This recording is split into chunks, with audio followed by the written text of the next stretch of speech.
that you've learned your single military time step, let's move on to the double. So just like with other time steps, your single will have a step in it, and your double is going to have a flap. So somewhere where there was a step in the single, there will now be a flap in the double.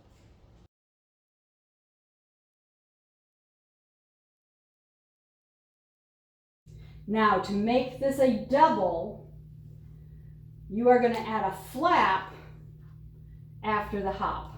You're going to actually replace the step that comes after each hop with a flap.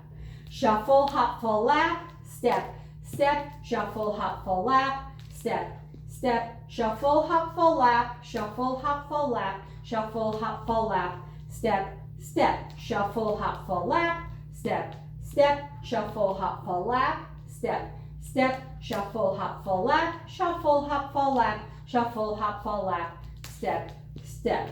Right, now 1, 2, 3, 4, now 5, 6, 7, shuffle, hop, flap, shuffle, hop, flap, shuffle, hop, flap, step, step, shuffle, hop, flap, step, step, shuffle, hop, flap, step, step, shuffle, hop, flap, shuffle, hop, flap, shuffle, hop, flap, step, step. Again, I'm replacing the hops with a heel drop.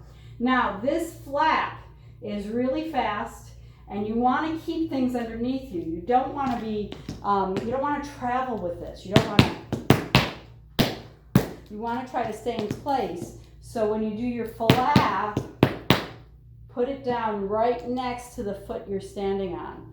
Don't go forward with it. Don't make that brush step any distance. Keep it right there. I actually find doing flaps after a hop really helps my flap technique. You want to think about picking up that leg from the hip with the knee bent kind of in front, and then pulling it back just a little bit to get that flap in. All right, let's go through the double one more time.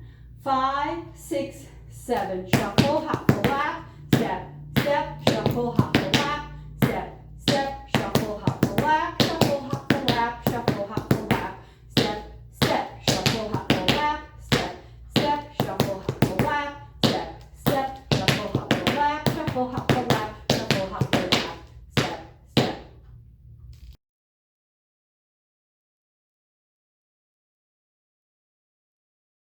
Five, 6, 7, shuffle, hop, flap, step, step, shuffle, hop,